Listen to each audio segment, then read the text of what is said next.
Hey guys, welcome to my channel. In this video I'm going to show you how to install a USB plug and a Quadlock wireless charger onto my Yamaha R7. With all the rides I've been doing, I'm using my phone as my sat-nav, and what I find is that halfway through the ride my battery's died when I've got GPS going and also Bluetooth from the helmet as well, so I think this should really help. I couldn't find a lot of information online about how to actually do this, so this is going to kind of be me trying it and we'll see how we go. What we're fitting today is the waterproof 12 volt to USB smart adapter by Quadlock and the weatherproof wireless charger by Quadlock. This is not a sponsored video, this is just the make that I've used. I have a Quadlock mount on my bike already and it's been fantastic. So now I want the wireless charging to go with it. So this kit comes with the wiring that goes to the battery, and then we have a connector here that connects onto that and gives us our USB port for the bike. There's a toggle switch on here that allows you to set either off or permanently on or auto, and if it sets to auto then it will cut off the power to the wireless charging head if the bike's battery drops below 12.5 volts. So that's the setting I'm going to have it set to on mine. We've then got the wireless charging head itself, which has a part here that can be rotated for your angle that you want. Okay, and underneath here we've got the actual USB-C socket where the cabling is going to go to, and we also have a power switch. So I'm going to have this set up on mine so that the power switch is at the top, and I've got a light there to show me that it's charging, and then I'm going to have the USB cable which is going to be towards me on the handlebars. You also get some cable ties and the bolt which is going to go through and attach this to the existing head. So here we have the bike, and you can see the old Quadlock mount.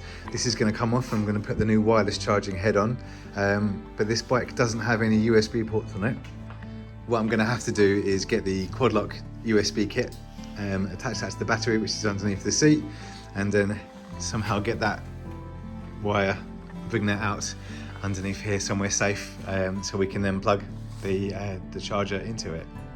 So the first thing I'm going to do is I'm going to remove the rear seat like so with the key and get that safely out of the way. Okay, and that then gives us the key that we need to use in order to remove the main seat. We'll just pull that up out of here, pull that out, here we go, and then what we'll see is we need to remove this and this clip here in order to get this piece of plastic away.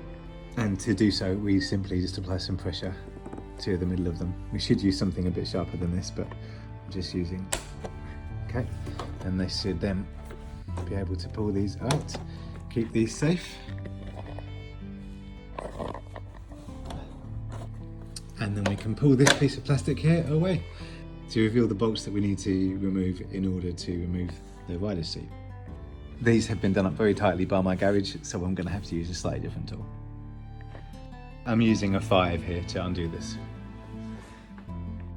So with those out, we should be able to just lift the seat up and pull it away from the bike and lift it up. And if we look underneath, you can see how this is mounted.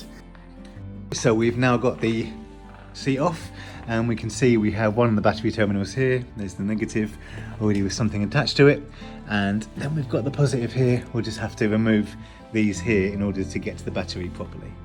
What we can also see is we're going to need to remove this cover here, and more than likely this fairing, and maybe even this side one here, but if we can get away without having to remove this one, that will be lovely jubbly. This is also a size 5. And in order to remove this side fairing here, we're going to have to remove this and remove this clip over here. And then we need to remove this one here and this one just here. This here and this one here are both 4s. There is also another clip just under here that needs to be popped, which is on the underside of the bike. We can now remove this by putting it here and putting this away from the bike.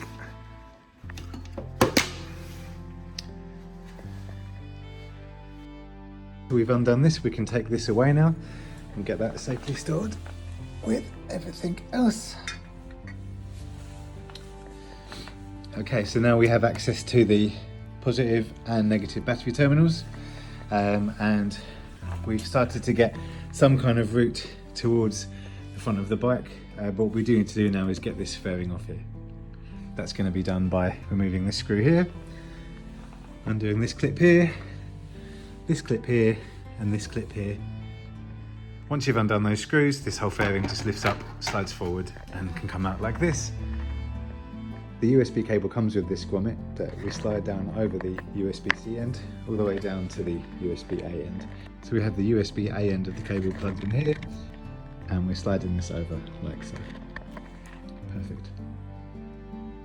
I'm going to do this slightly arse about face. I'm going to actually install the new head first of all, and that way I can work out backwards where the cabling needs to go so it's the neatest. So I'm just going to remove this existing head here. At this point I've noticed that I actually need to have the light at the front because the USB-C connector is here, and that is going to clash on this side with the anti-vibration mount. So to recap, we've got the USB-C cable coming out here, coming out underneath the handlebar, being taped up here, or strapped up. Okay, we've got a strap over here. I've got the actual USB socket here, which I'm actually going to strap to this point here as well, so we've got that accessible if we needed to. Okay, and then this cabling is coming back around here, and I've taken these cables and tied them to some other cables that are already in place here. We've got the cable then running up underneath here, and then this cable is now making it underneath the seat, and this is the bit now we're going to wire up and we're going to hook it up to the battery. Okay, this end is the connector that needs to go into here, and these ends here are the connectors that are going to go onto the battery. We have the battery connected. This was actually quite painful because when you unplug the battery from the bike, what actually happens is the little nut underneath falls down and you have to put something underneath it to prop it up to allow you to bite the thread. I just stuck a cable tie underneath it. So cable's here, got it connected up here. This is where it's joining the USB connector. Got the actual USB connector switch just sat underneath here. Okay, I'm gonna get another cable tied on there just to hold this in place a bit better. Anyway, this cable is running underneath here, comes out through here. Now I've this cable tied it together here, and we have the cable then coming out here. Here is the actual USB connector there. It's not going anywhere. And then this comes around and then back up here to the Quadlock. Now it's time to put the bike back together. So this fairing here is back on again with these two clips here, a clip up here, and this screw here. This side panel here is back on with this screw here, this clip here. Just about to slide this screw back in here.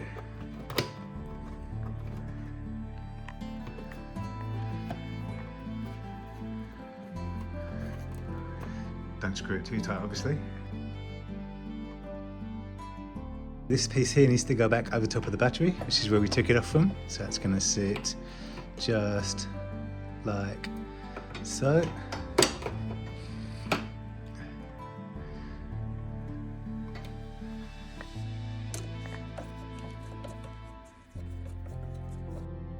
So we've got this back on again now, everything's tightened up. Now all we need to do is put this seat back on again, and then we're going to tighten up the two bolts over here. We'll put the plastic back on again, and then we'll fit the rear seat, and then this is ready to go. These two bolts are in now, so we're ready to go ahead and slide the cover back onto here, and that literally just slides down like so.